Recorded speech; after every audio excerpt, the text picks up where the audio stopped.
All right, got the notes for trigonometric ratios. So important information. The three sides of a right triangle are referred to as the hypotenuse, and there are two legs.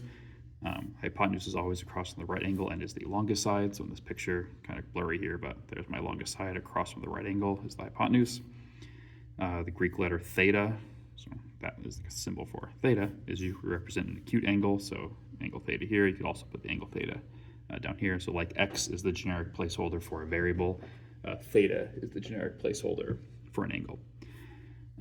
So just a couple definitions. So in addition to the hypotenuse, we also have opposite and adjacent sides. Opposite means across the triangle from my angle. So since my angle is up here, across, the opposite side does not connect to your angle. Adjacent means touching, so it has to be touching my angle. Now I have to be careful because technically the hypotenuse is also an adjacent side, but hypotenuse gets to be a hypotenuse first, and then the other side becomes the adjacent. Okay, so there are 6 trig functions. 3 of them you may have seen before: sine, cosine, and tangent, and their definitions. So the sine of an angle is the opposite side divided by the hypotenuse, cosine adjacent divided by hypotenuse, and tangent opposite divided by adjacent. You also have 3 reciprocal functions. So cosecant, CSC, is the reciprocal of sine, hypotenuse over opposite.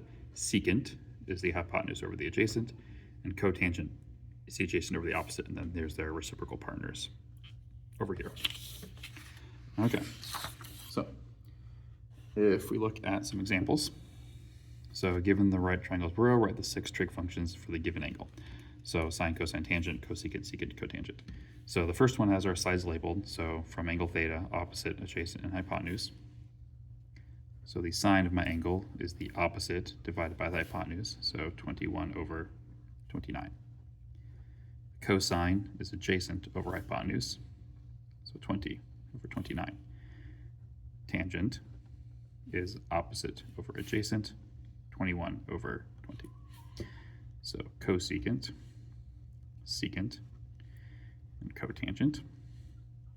So there's a couple ways we can use our definitions. The definition for cosecant is hypotenuse over opposite, 29 over 21. But if you notice, it's just the reciprocal of this fraction. So secant is going to be the reciprocal of cosine, 29 over 20.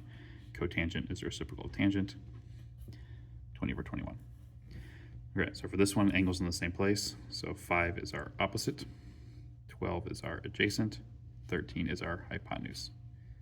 So sine, 5 over 13, opposite over hypotenuse. Cosine, 12 over 13, adjacent over hypotenuse. Tangent, opposite over adjacent, 5/12. And then our reciprocal functions.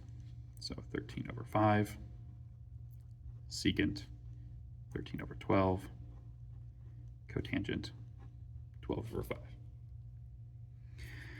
So from here, that side is opposite. That side is my hypotenuse. This side is my adjacent. So sine 17ths theta. Cosine theta is going to be 15/17. Tangent theta is going to be 8/15. So the reciprocal functions, just flip our fractions over, 17/8, or use the definitions. Cosecant is hypotenuse over opposite. But I find it easier just to flip fractions than have to look up the definitions every time. So from here, so 17 hypotenuse, which makes this side opposite across, and that side is adjacent. So if you notice, it's actually the same side lengths. We just changed which angle we're talking about. This one had the narrow corner, that one had the large corner.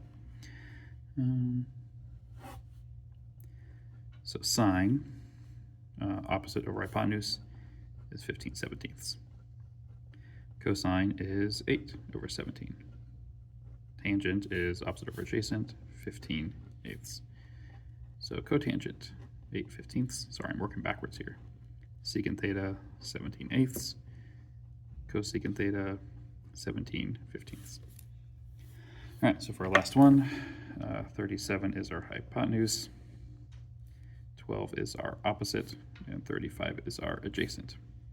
So sine, opposite over hypotenuse, 12 over 37. Cosine, adjacent over hypotenuse, 35 over 37. Tangent, opposite over adjacent, 12 over 35. Cosecant, reciprocal of sine, 37 over 12. Secant, reciprocal of cosine, 37 over 35. Cotangent, reciprocal of tangent, 35/12. So that's finding your 6 trig functions. It is possible that you may have to use one trig function to find another. So that's this stuff. So we're going to use it to draw our triangles.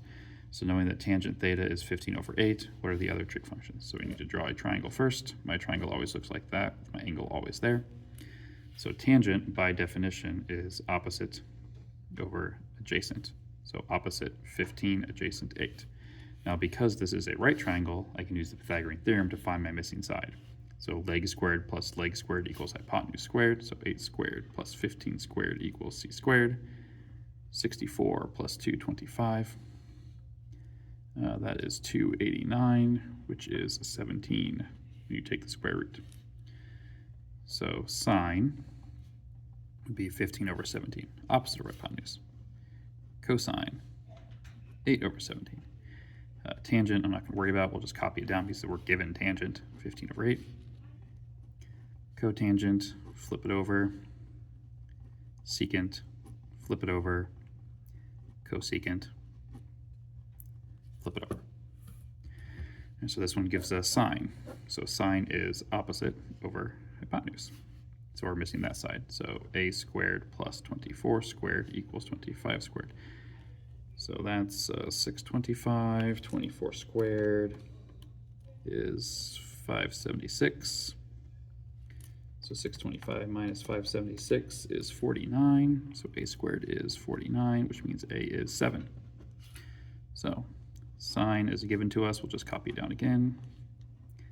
Cosine is 7 over 25, adjacent over hypotenuse. Tangent is 24 over 7. So cotangent, secant, cosecant. So 25 over 24, just flip the sign.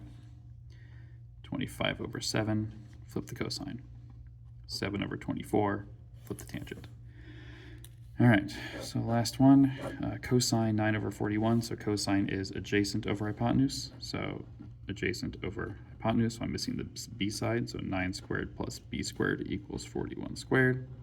81 plus b squared equals 1681. Subtract the 81 across, 1600. So b is 40. We just fill them in. So sine 40 over 41. Cosine 9 over 41, which is given to us. Tangent 40 over 9. Cosecant 41 over 40. Remember, cosecants are reciprocal of sine, or the definition is hypotenuse over opposite. Hypotenuse over opposite. What's the other one?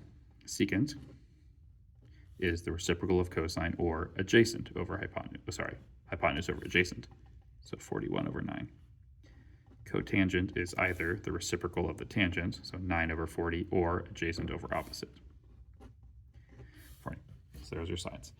Just a note about using the Pythagorean theorem is you have to be careful. It's tempting sometimes to put the two sides you know in for A and B on the left like we did on the first one. But if you know the hypotenuse, that has to go in where the value of C is. C must be the hypotenuse.